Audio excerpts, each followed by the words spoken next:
नमस्कार.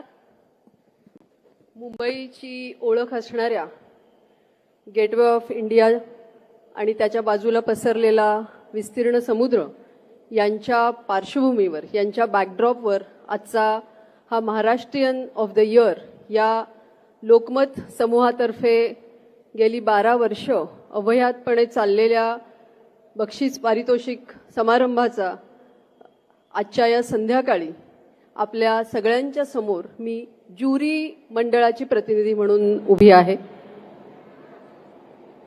हा 12 वर्ष चाललेला ह्या सोहळा आपण सगळेजण पाहतोय आणि मलाही त्याच्याबद्दल खूप उत्सुकता होती. त्याच्याबद्दल मी ऐकत होते. दरवेळेला त्याचं आमंत्रणही असायचं. परंतु यावेळेला जेव्हा ऋषीजींनी फोन केला आणि म्हटलं की आपल्याला ज्युरी मेंबर म्हणून या सोहळ्यामध्ये समाविष्ट व्हायचंय, त्यावेळेला मला खरंच मनापासून आनंद झाला. कारण ज्या पद्धतीने याच्यामध्ये अवॉर्डीजचं निवड केली जाते ती खूपच थक्क करणारी अशी प्रक्रिया होती आणि त्याच्याबद्दल जाणून घ्यायला मला नक्कीच आवडलं असतं आणि ज्युरी मेंबर म्हणूनच जायची संधी मिळाली. त्यामुळं मी पुन्हा एकदा विजयबाबू, राजेंद्रबाबू आणि ऋषीजी या सगळ्यांचे मनापासून आभार मानते. या कार्यक्रमाचं वैशिष्ट्य असं, या निवडीचं वैशिष्ट्य असं आहे की ज्याच्यामध्ये महाराष्ट्राची ज्याची नाळ जोडलेली आहे, मग ती जन्मभूमी म्हणून असेल किंवा कर्मभूमी म्हणून असेल, अशांची अचूक निवड करून त्यांचा सत्कार करणं आणि अशा प्रकारचा कार्यक्रम संपूर्ण राज्यभरात वेगवेगळ्या ठिकाणी काम करणारी माणसं, ती सुद्धा यावेळचं जर आपण अवॉर्डीज बघितले तर ते 13 वेगळ्या सेक्टरमधले आहेत, त्यांची निवड करणं ही खरंच एक कठीण आणि जबाबदारीची अशी गोष्ट आहे. आणि अशा प्रकारचा कार्यक्रम 12 वर्ष राबवणं आणि ते सुद्धा अत्यंत चांगल्या पद्धतीने, याच्यासाठी नक्कीच आम्हाला या सगळ्या आयोजकांचा आभार मानावे लागतील.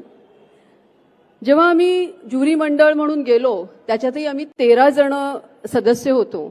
त्याच्यामध्ये आदरणीय उपमुख्यमंत्री एकनाथ शिंदे सर, त्याचबरोबर मंत्री महोदय आशिष शेलारजी यांच्याबरोबरच इतर प्रत्येक सेक्टरला रिप्रेझेंट करणारे लोक होते. उद्योग असेल किंवा प्रशासनामध्ये मी आणि त्याच्यानंतर IPS अधिकारी विश्वास नांगरेजी होते.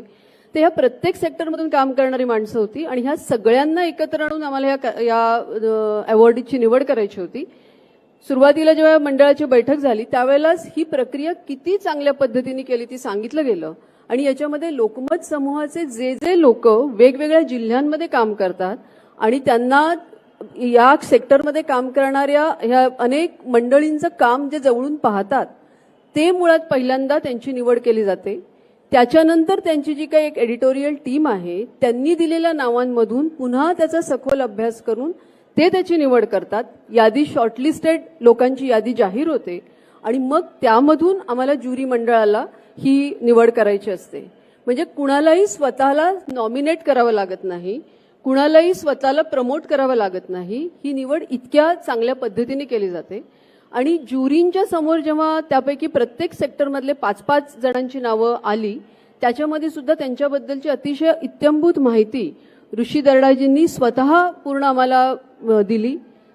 अतुल कुलकर्णी किंवा त्यांचे इतर सदस्य आहेत त्यांनी अनेकांना प्रत्येक ज्या ठिकाणी आपण यांची निवड केली, जे शॉर्टलिस्टेड लोक होते त्यांची प्रत्यक्ष त्या ठिकाणी जाऊन त्यांच्या कामाची माहिती घेतलेली होती आणि प्रत्यक्ष जेव्हा ज्युरींना याच्यामध्ये निवड करायची होती त्यावेळेला मतदान घेतलं गेलं.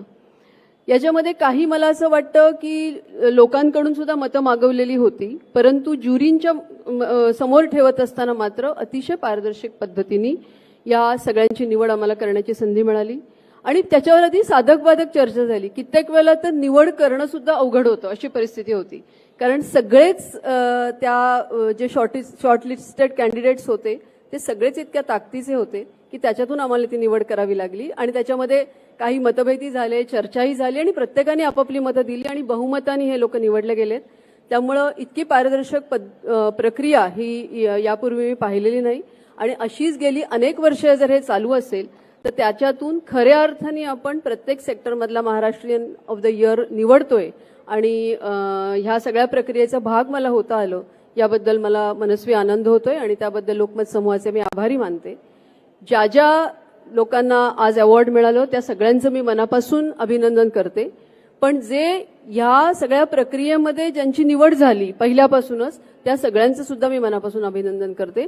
कारण शेवटी एकच अवॉर्ड द्यायचे त्या सेक्टरला, त्यामुळे संख्या मर्यादित राहणार हे नक्की आहे. परंतु त्याच्यासाठीचा ज्या समूहातून त्यांची निवड झाली त्या समूहाचा भाग होणं हे सुद्धा खूपच स्पृहणीय आहे.